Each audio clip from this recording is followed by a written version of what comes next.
Hello, everyone. Welcome to a very special episode of Greedy Keeps. Today we have Pongo of Najila and Team Turn 3 fame. But today we're going to be discussing a very unique deck. I really like the deck. It is Keenan's House of Mirrors. So, Keenan's House of Mirrors is Pongo's personal Keenan brew. Do you want to talk a little bit about the combo lines and what makes your list a little bit unique?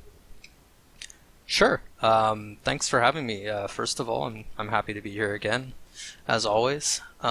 So basically, the idea with this deck is that I kind of built upon previous Kinnan decks that were mostly all in on, not all in, but like largely in on Scepter combos, as well as like Tidespout Tyrant. And I was also looking at the time when I was sort of working on this deck at some of the other decks that were using like the aura type effects. Ultimately, the thing that drew me to playing this deck was that I was not really happy with how Urza was performing, and I said, well, how do you fix any deck? You just add green to it, and kind of like, to me, Kinnan kind of felt like, for my playstyle at least, a slightly preferable version of Urza. So at that point, I was looking at the existing deck lists and some of the existing lines and goldfishing them and trying out stuff. I was like, well, the lines that seem to always be working out the best for me, the most easily, and that happen to just seem the simplest to pull off are the Basalt Monolith lines, where you just essentially have Kinnan out, like turn 2 or turn 1, like you normally plan to. You slam Basalt Monolith and you instantly have infinite colorless mana. Now, obviously, the problem with that is that you need something to actually sink the infinite colorless mana into. And the deck was playing a few outlets because, like Basalt Monolith was always an inclusion in those decks because of how powerful it is with Kinnan, essentially being a one-card combo. So my initial plan with the deck was, okay, if I'm going to focus more on these Basalt Monolith combos, and not play the aura effects, which like Freed from the Real and Pemin's Aura, which I don't particularly like. I didn't find them very strong in testing. How am I going to make the Basalt Monolith lines better? And so step one was, I was experimenting with the addition of a few extra outlets for infinite mana. So, things like Stroke of Genius, but also like clone effects. The thinking being that if people are playing Thrasios, and obviously Thrasios is omnipresent in the meta, then you're playing like 2 additional soft outlets, where you clone somebody's Thrasios after you make infinite colorless mana, and you just get there from there. There's also just like a lot of other weird creatures you could copy when you have infinite mana that just might you might be able to like filter, or like I imagine copying a Kenrith is like, even if you don't have tons of colored mana, it's still pretty sick. You can give your creatures haste or reanimate something. Yeah, so maybe not with infinite colorless mana, but to your point, there is just a lot of good creatures in the format that you can copy. So part of running these copy effects was not only are you increasing the density of outlets, soft outlets in this case, but you're also not really hurting your card quality all that much, by playing random things that do absolutely nothing else other than, consume infinite mana to generate some other resource. So that was the original thinking. And so building upon that idea, I said, okay, well, now that I've kind of got the B side of this combo a little bit figured out, and, it wasn't fully figured out at the time, how are we making the Basalt Monolith combo a little bit more effective? And what was curious to me at the time, with a lot of the sort of more present, more popular Kinnan deck lists that were available, is that a lot of them weren't playing artifact tutors.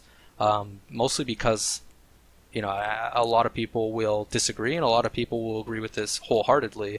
Scepter lines are just like not that strong. Like Icecrown Scepter is not that good of a card, and if you're playing artifact-centric combos, like sure you're going to play artifact tutors. Urza plays a lot of artifact tutors because Urza has artifact-based combos, but, like those artifact tutors in particular, if you're not also like playing things like Static Orb and Winter Orb and stuff like that kind of feel like a little bit more limited and like not as valuable. So I understand why people were not necessarily going all in on them in the Kinnan builds at the time, because, well, Scepter on its own wasn't particularly powerful, and you couldn't really convert them into like value if you needed to, or if you wanted to, or you didn't have alternative tutor targets that felt really good to play. But nonetheless, I sort of carried on, and I said, okay, well, I'm going to try to improve this consistency issue by playing the extra tutors. And sure enough, the deck gets very consistent in getting Basalt Monolith on turn 3. But there's still this issue where it's like, okay, I don't necessarily feel like I have enough outlets, and I'm playing all these tutors. A lot of the time I find myself in a position where I have infinite colorless mana, an extra artifact tutor, but no way to convert into a win condition, some way of actually getting infinite colored mana so I can activate Kinnan to find a proper outlet.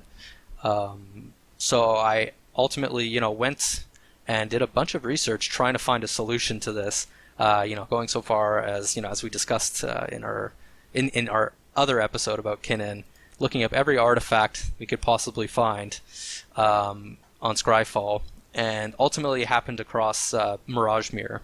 And I won't go into too much detail about Mirage Mirror because I talked about that already quite a bit in the other video, but basically it solved a lot of the deck's problems, and a lot of those sort of separate trains of thought and ideas all came together at that point. Yeah, we had a long conversation about that card in the video and outside the video, which is what actually led to the video happening, if I remember correctly. It's a pretty sick card. It's not a card you'd expect to see in a cEDH list unless you'd done the kind of digging that you'd done where you're like, oh, I need a very specific piece that does a very specific thing, and that card did it kind of perfectly for what you needed. Yeah, it's one of those cards that's, it does a pretty obviously powerful thing, right? It can copy like, almost any type of permanent, but like it's not immediately apparent why it would be very good in competitive EDH. It's one of those cards that, like for example, Cobblepot would get incredibly excited about and like brew a deck around, and the deck, like a lot of Cobblepot's brews, does something super innovative, super cool, but like, it might be missing, for example, like one new card being printed to like really push it into like the sphere of like being really, really, really good. So like, basically, Cobblepot does these fantastic creative brews, but like a lot of the time the card pool just, I think, doesn't necessarily support his imagination.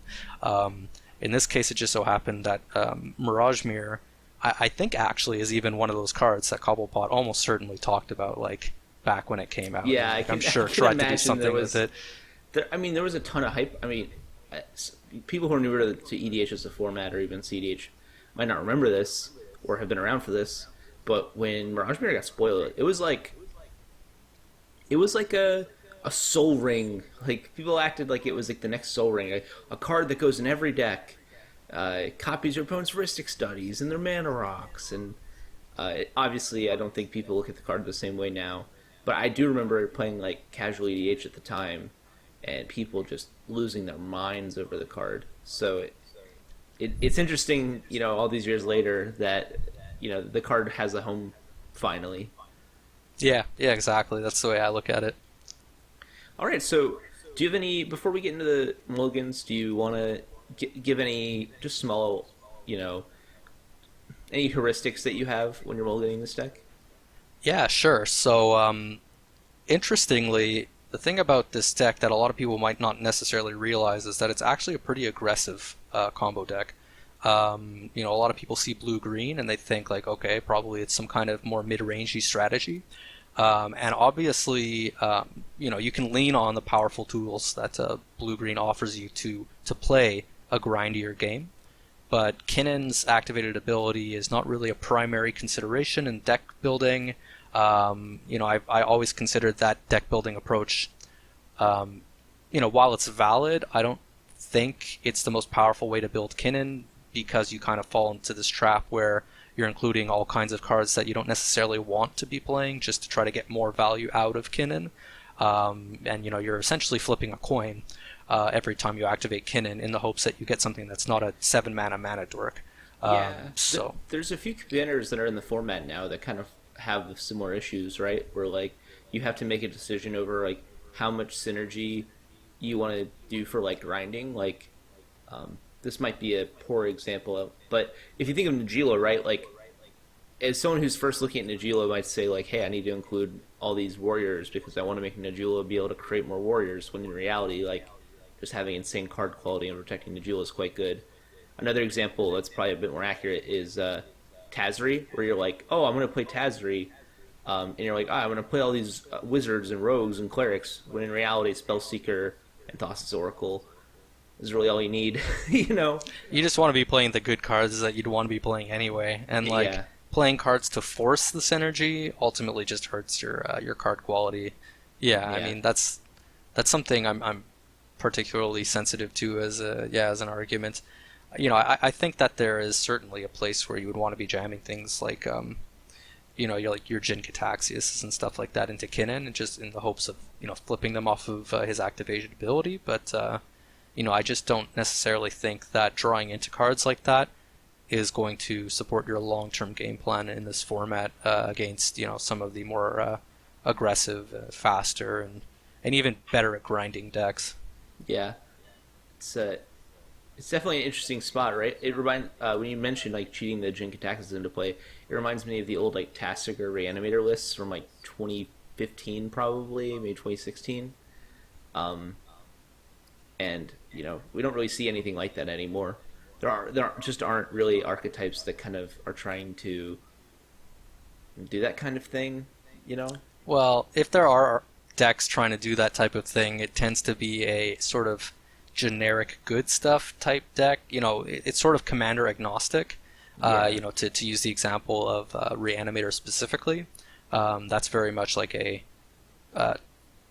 bottom up type of deck to build. So basically, I think that all of those ideas ultimately get subsumed under partners, which is the unfortunate reality that we live in.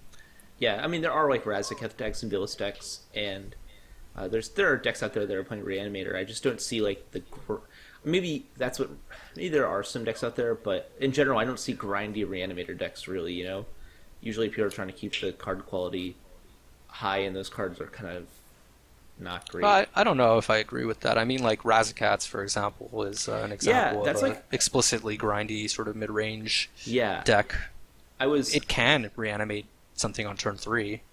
Yeah, But I definitely will say that deck is like. We'll get off this tangent in a moment, but this deck is the Razakats is like a black hole of my cEDH knowledge. Like I know nothing comparatively to every other Thrasis and Tuna deck and every other Reanimator deck in the format. I know so little about that deck.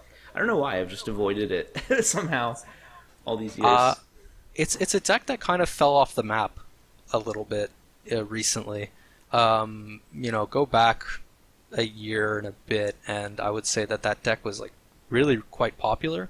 And that this says nothing really about how strong the deck is, especially now that it's playing Thassa's Oracle. I think it's perfectly viable, but it's just one of those things where new cards have been printed and people's attention has moved elsewhere. Yeah.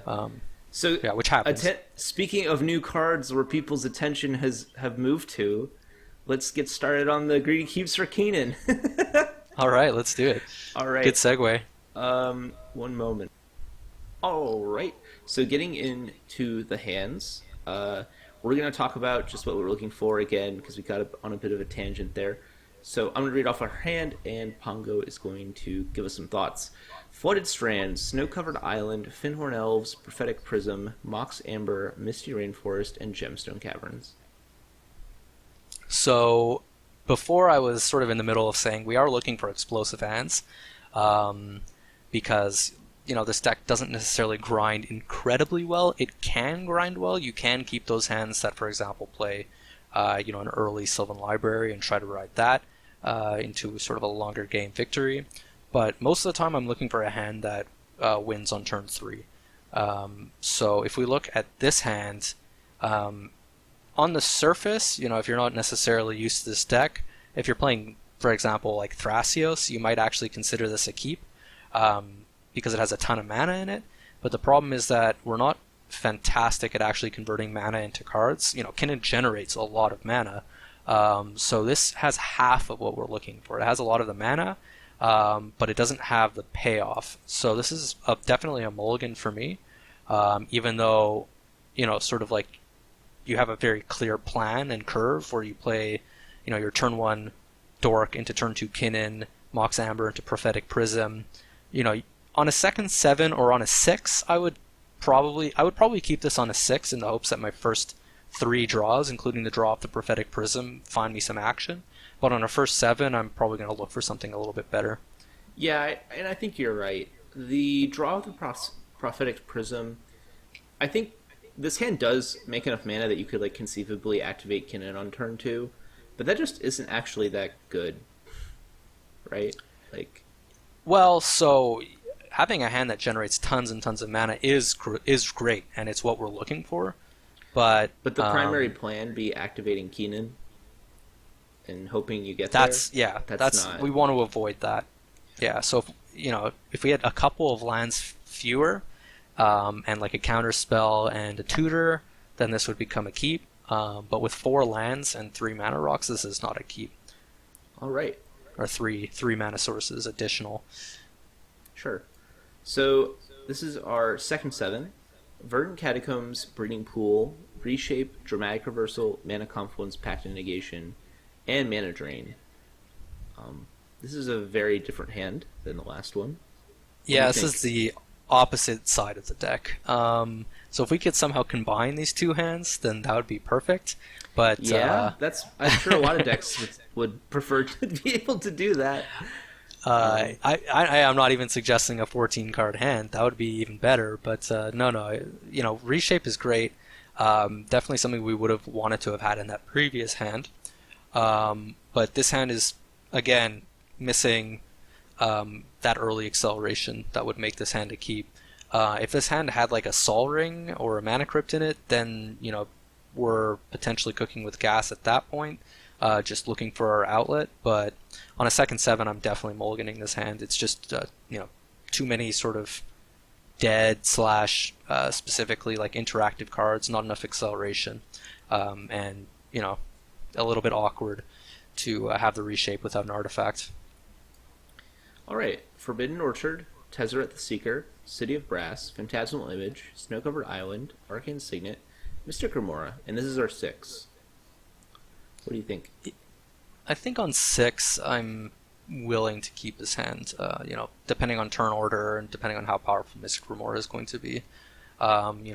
This hand has enough potential upside in Phantasmal Image, theoretically being a Thrasios or some other really powerful creature, either an outlet or value, and then we have a piece of acceleration in the Arcane Signet, and eventually we're going to find, hopefully, a win condition with Tezzeret. So this hand has the pieces. Unfortunately, it's kind of a little bit slower and grindier than we necessarily would like in a hand, but I think at 6 it's justifiable. Well, I would bottom the Forbidden Orchard. Is that what you would think? Yes. So as much as Rainbow lands are great, I also really like having a snow-covered land just in case I happen to top deck an Arkham's Astrolabe. And I don't necessarily think we need the 3rd land here, and I would just much rather be playing City of Brass rather than giving people additional creatures most of the time.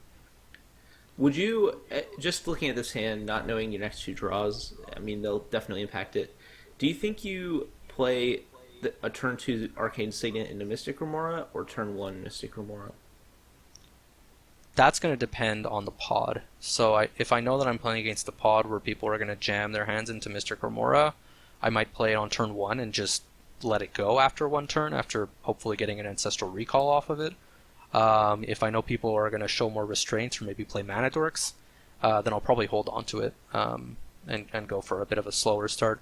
A lot of those green type mid-range decks that aren't necessarily going to feed the Mystic Remora super early will also tend to be playing a slower game plan anyway, so hopefully we can just leverage the fact that this hand has some pretty high quality cards in it and get there from that point. Yeah, I like the sequencing. I mean, sometimes you just jam the turn 1 Remora, but I find the sequencing Kinnan is a fun card to sequence. Trying to take advantage of the mana combined with the cumulative upkeep on Mystic Remora. I just enjoy as a player trying to figure out how do I sequence this mana rock so that I get the most amount of draws, but I also am able to play a turn 3 Kinnan with a Mystic Remora in play and still be able to maybe play a Mana Dork or something. Mm-hmm. So that's just the kind of player I am. I enjoy just thinking through those lines. Oh, I agree. It's definitely really a very valuable conversation to be having, particularly for players who might be less experienced playing Mystic Remora. I think a lot of people get the idea in their heads that you have to jam turn 1 Mystic Remora if you have it. But you're right that holding it up can theoretically cost you some tempo, so you do actually need to be considering that, how much you're paying into it and how much tempo you're willing to lose by maintaining it. If your opponents don't respect it and they get massively ahead, it might not matter how many cards you have in your hand at that point.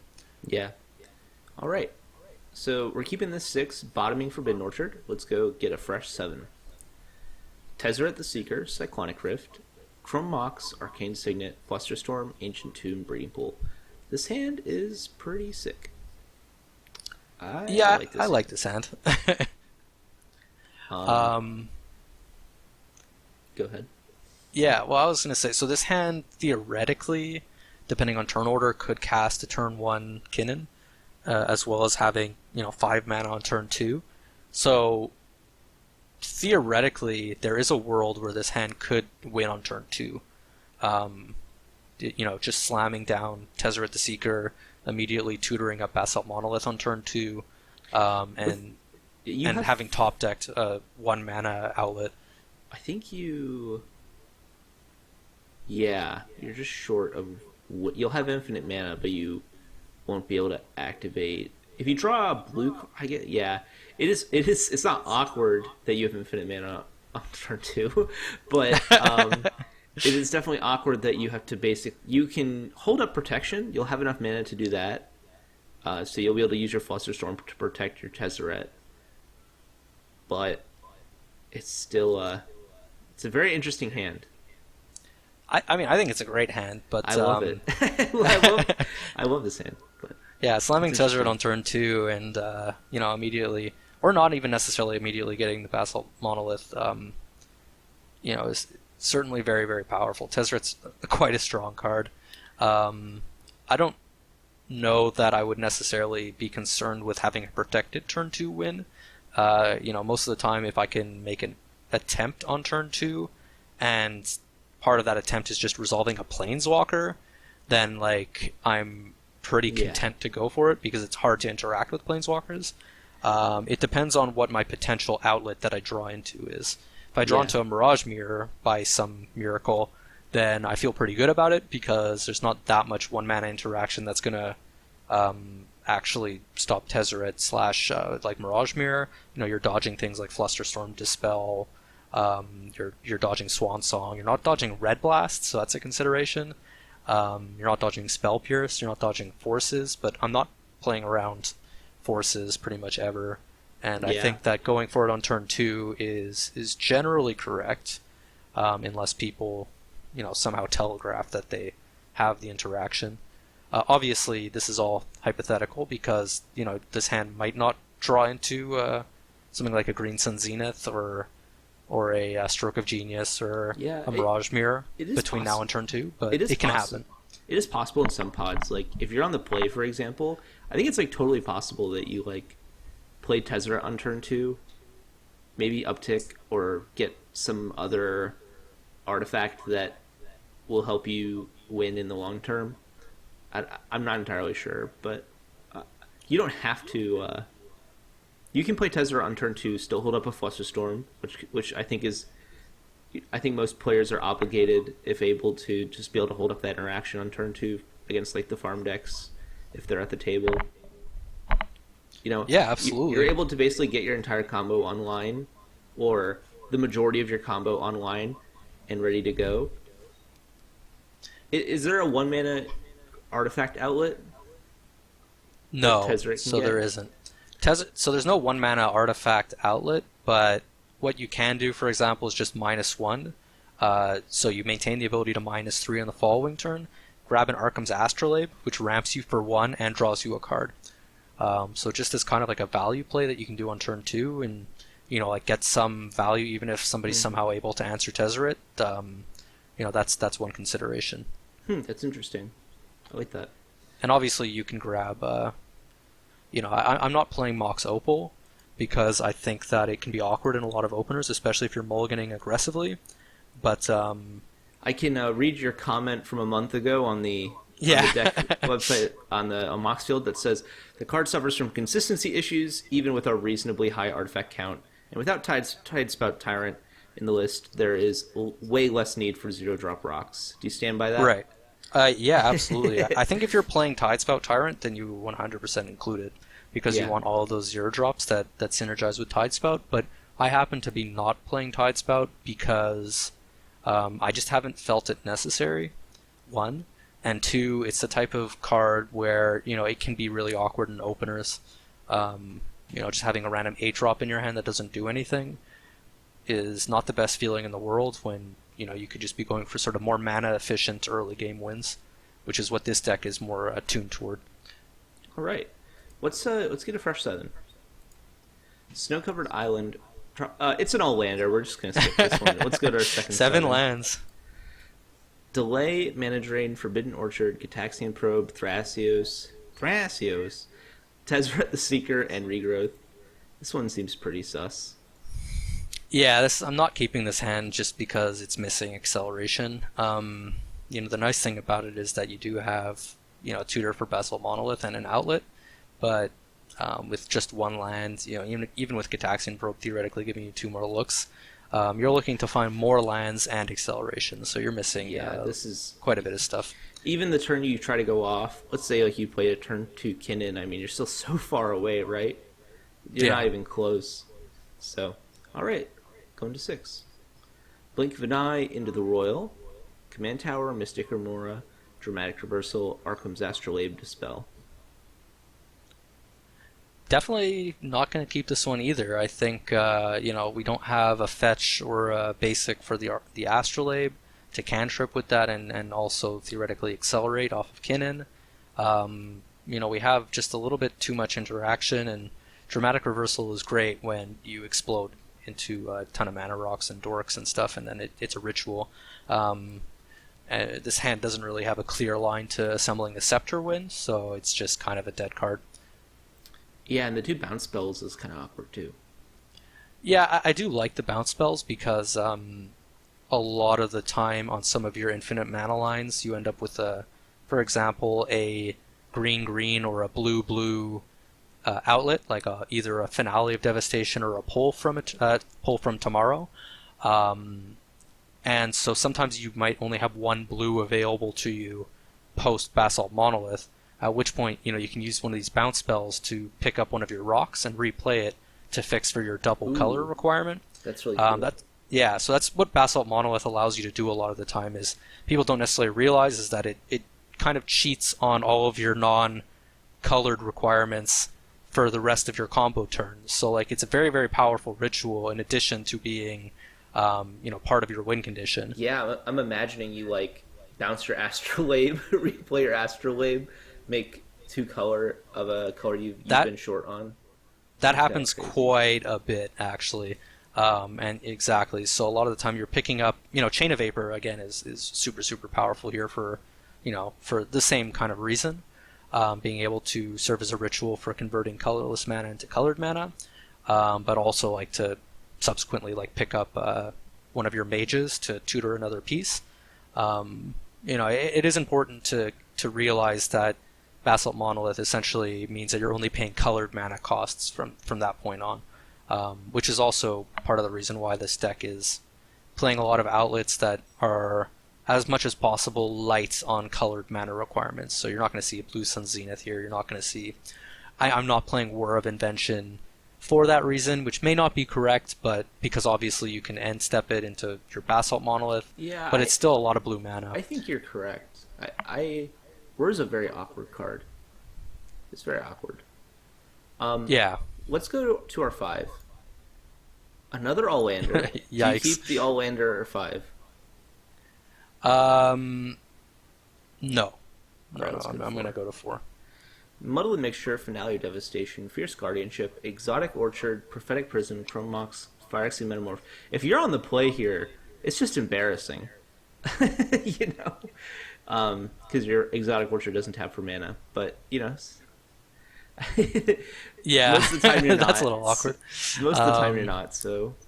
Yeah, there's a 75% chance that you're not. Yeah, that's a little unfortunate. Obviously, you know, theoretically you can top deck another land or another colored mana source. At which point this hand actually becomes pretty decent, right? Because you keep a bunch of mana, hoping at that point just to top deck, you know, a tutor or something like that. I think, you know, some people might disagree with me, but I'm probably keeping land, Prophetic Prism, Chrome Mox, and then a spell to put under the Chrome Mox, just because Prophetic Prism cantrips and also accelerates under Kinnan. No, I think you're right. And I want to milk that as much as possible. Obviously, the risk there is that you kind of just spin your wheels and end up nowhere. Yeah, I think what I would do is Exotic Orchard, Prophetic Prism, Chrome Mox, and probably Metamorph. What? So you can't put Metamorph I know. under the Chrome Mox. I know. Yeah. I think you either draw the second land. I think you either draw the second land or you don't. You know, I guess there's a high chance I'm you actually draw an artifact. keeping. I think I'm probably keeping. I'm torn between keeping Muddle or Finale. So keeping Finale is better in the event that we draw any other colored card that we want to put under the Chrome Mox. And Muddle is just better to stick straight under the Chrome Mox. I think with Finale, yeah. it could find like a Phantasmal Image and copy like a Crom or something.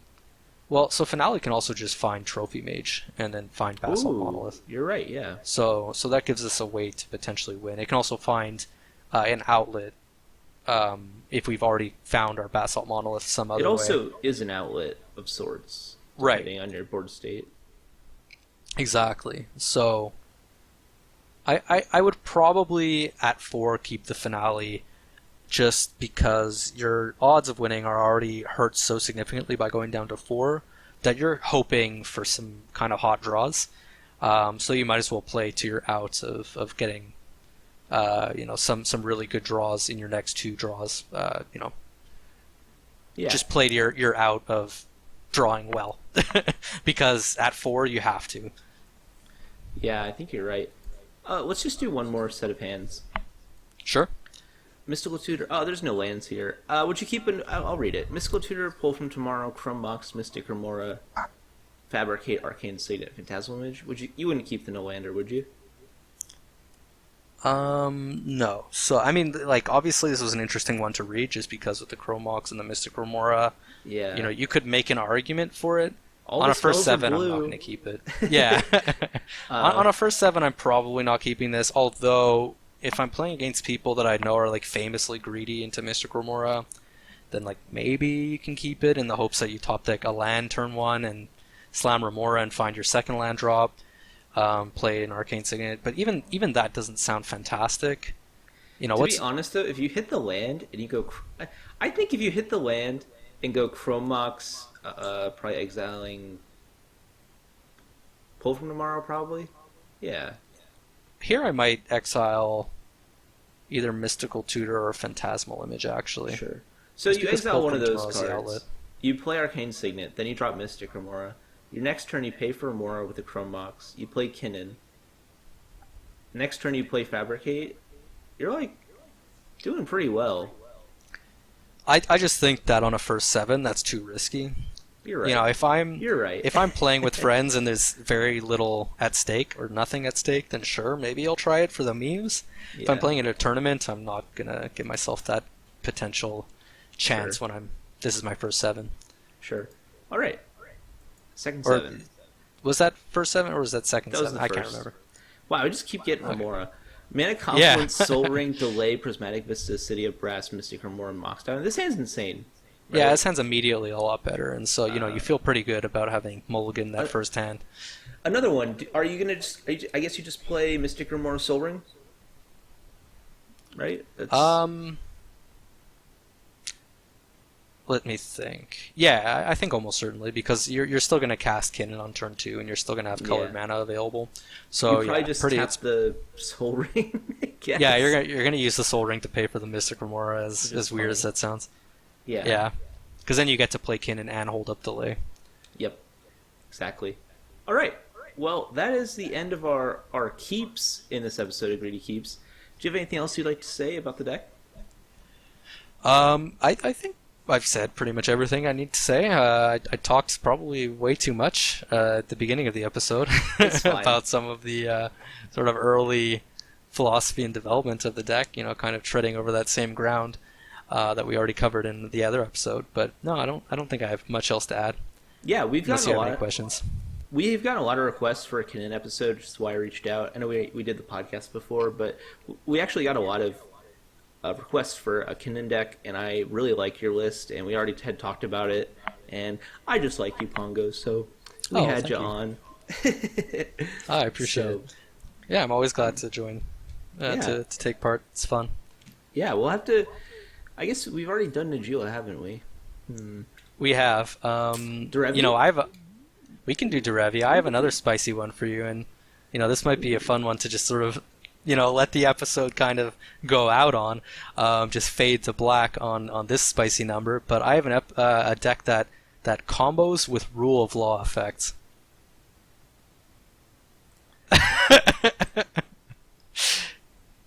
So, yes. So we can definitely talk about that deck sometime. I like your faces. Okay, fine. All right. We can talk a little bit about this one if you want. Just give me a sneak peek. Give me. What's the combo at least? It's a knowledge pool deck. All right, that's what I was thinking, but I was like, knowledge pool And- in this economy. It's not Lavinia specifically as commander, Okay. but Lavinia is naturally in the deck.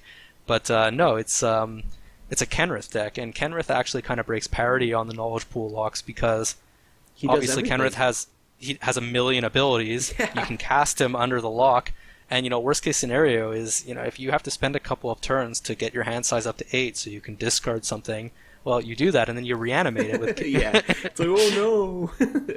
Yeah, so Yeah.